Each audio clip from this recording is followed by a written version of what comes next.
सायली स्वयंपाक करता करता अर्जुनच्याच आठवणीत रमलेली असते. तिला त्या सगळ्या गोष्टी आठवतात ज्या अर्जुनबरोबर तिने घालवलेल्या असतात. अर्जुन तिला म्हणतो आय लव्ह यू म्हणणं आणि ती म्हणते आणि लाजत असते. इथे कुसुमताई तिकडे येते आणि बघते की ही सायली रमलेली आहे. कुसुमताई तिला विचारते काय झालं म्हणून. सायली कुसुमताईला घेते आणि फिरवते. इथे कुसुमताई म्हणते अरे मला चक्कर येईल ना, काय चाललं आहे तुझं हे. तेव्हा सायली म्हणते की मी आज खूप खुश आहे. कुसुमताई म्हणते मला माहिती आहे आज तुझे अर्जुन सर भेटले होते ना, तुम्ही एकमेकांना कसे पसंत करता, एकमेकांबद्दल कसं ओढ आहे प्रेम आहे हे तुम्ही व्यक्त केलं आहे. पण सायली खरं सांगू का, मला खूप बरं वाटलं आज कित्येक दिवसांनी तुझ्या चेहऱ्यावर हे हसू पाहिलं आहे. अशीच राहा गं. इथे सायली म्हणते आता मी नेहमी अशीच राहीन, कारण मला हे माहिती नव्हतं की अर्जुन सर पण माझ्यावर प्रेम करतात. मी किती वेळा त्यांना हे बोलण्याचा प्रयत्न केला होता, पण आज काय ते एकदाचं मी बोलले आणि ती या आनंदात असते. इथे चैतन्य अर्जुनला त्याच्या रूममध्ये घेऊन येतो. इथे अर्जुनला त्रास होत असतो, पण तरी कसा बसा तो बेडवर बसतो. इथे बेडवर बसून तो फक्त मिसेस सायलीचाच विचार करत असतो. चैतन्य म्हणतो आता पुरे झालं, आता आराम करतो. तेव्हा तो म्हणतो नाही. चैतन्य माहिती आहे का, त्याने आज मला आय लव्ह यू म्हटले. चैतन्य म्हणतो मला माहिती आहे. आणि अर्जुनसुद्धा सायलीसारखाच त्या गोष्टींमध्ये रमलेला असतो जिथे सायली त्याला आय लव्ह यू म्हणते.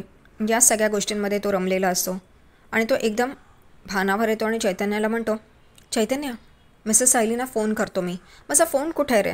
तेव्हा चैतन्य म्हणतो अरे काय करतोयस तू हे, त्यांचा फोन तर मधुभाऊ या लॉकरमध्ये असेल ना. तो म्हणतो अरे हो, मग एक काम करूया आपण आत्ता जाऊया.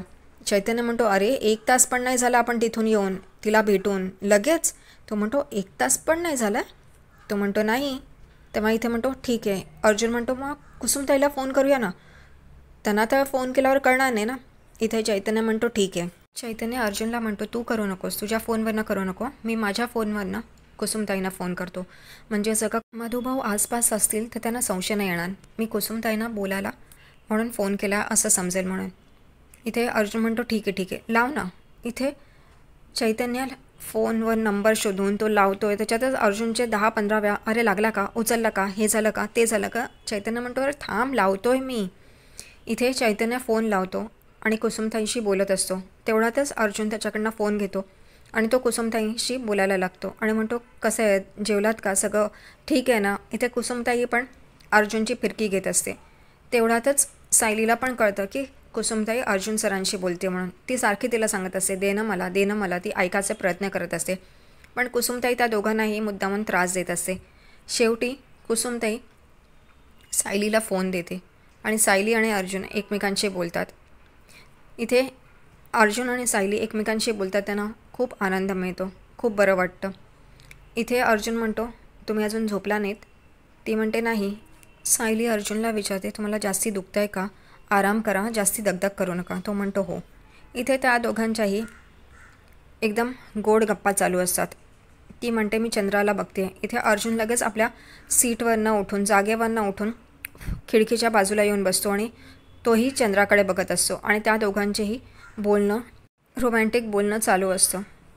तेवढ्यातच इकडे मधुभाऊंचा आवाज येतो आणि कुसुमताई आणि सायली डचकतात.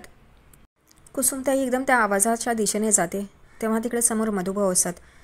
ते सायलीला फोनवर बोलताना बघतात आणि कुसुमला विचारतात ही कोणाशी बोलती आहे. तर कुसुमताई डॉक्टरांची बोलती आहे नाही का, तुमचा खोकला आलेला तेव्हा केलेला म्हणून. इथे सायली पण मुद्दामून तसंच बोलत असते डॉक्टर आता त्यांचा खोकला बरा आहे. इथे अर्जुनला कळत नाही, मग त्याला कळतं शेवटी एकदाचं की मधुभाऊ आलेत का. तो विचारतो. ती म्हणते हो बरोबर असं फोनवर बोलत असते.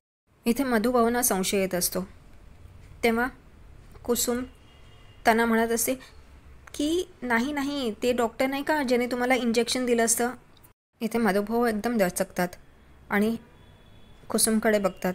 इथे अर्जुन सायलीला आय लव्ह यू म्हणतो. इथे सायली पण म्हणते हो माझं पण तेच म्हणणं आहे. अच्छा मी फोन ठेवते. फोन झाल्यावर चैतन्य अर्जुनला त्याच्या जागेवर आणून बसवत असतो. तेवढ्यातच समोर प्रिया दिसते आणि ती म्हणते चैतन्याला का मी करते ना, मी आहे ना इकडे, हे बघ मी अर्जुन तुझ्यासाठी हळदीचं दूध आणलं आहे, पी ना. इथे अर्जुन आणि चैतन्य एकदम डचकतात. अर्जुन तन्वीला विचारतो तू इथे का आली आहेस, इथून जा म्हणून. ती म्हणते अरे तुझ्यासाठी हळदीचं दूध घेऊन आली आहे आणि मी नाही तुझी काळजी करणार तर कोण करणार.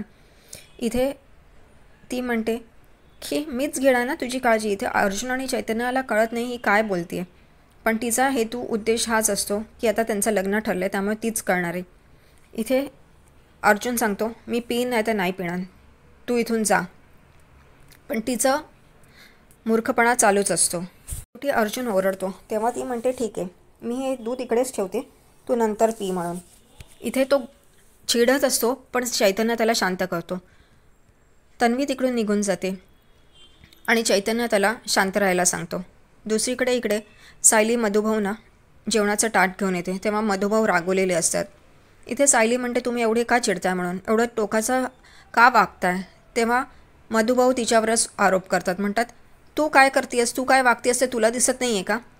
इथे सायली म्हणते मी काय चुकीचं वागली आहे मला सांगाल का. मधुभाऊ जेवणाच्या ताटावरनं उठतात आणि तिकडून निघून जातात. तेवढ्यातच सायली आणि कुसुम त्यांना थांबवतात. इथे कुसुम म्हणते की असं जेवणाच्या ताटावरनं असं उठून जाऊ नका.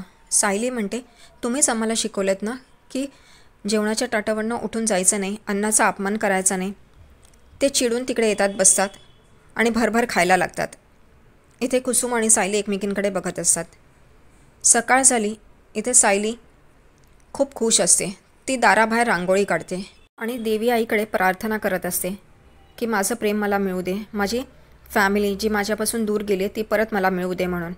इकडे सगळेजणच ब्रेकफास्ट टेबलवर बसलेले असतात आणि अर्जुनची वाट बघत असतात. पण इथे तन्वी सारखं वर बघत असते, अर्जुन कधी येतोय कधी येतोय.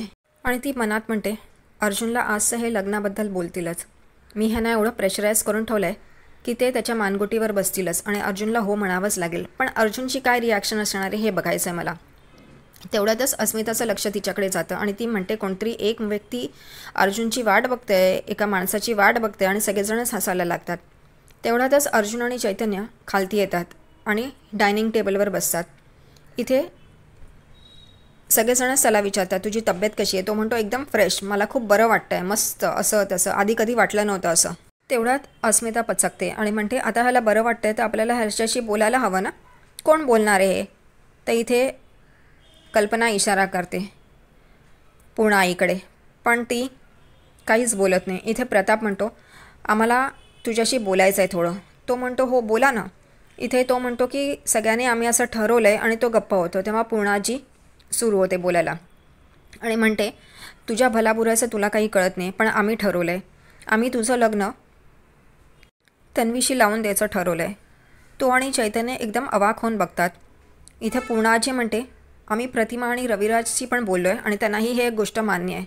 इथे अर्जुन एकदम उठतो आणि म्हणतो तुम्हाला काही कळतं का, तुम्ही काय करताय, मी हिच्याशी करणार नाही, माझं ऑलरेडी लग्न झालेलं आहे आणि त्या व्यक्तीला तुम्ही परत लग्न करायला सांगताय, काय बोलताय. इकडे प्रताप त्याला म्हणतो शांत हो, आरडाओरडा करू नको. तेव्हा अर्जुन म्हणतो मी आरडाओरडा करणार, मला हिच्याशी लग्न करायचं नाही आहे, मी कधीच हिच्याशी लग्न करणार नाही. इथे पूर्णाजी पण म्हणते तुला हिच्याशी लग्न करावंच लागेल. तेव्हा तो म्हणतो नाही, मी हिच्याशी लग्न करणार नाही.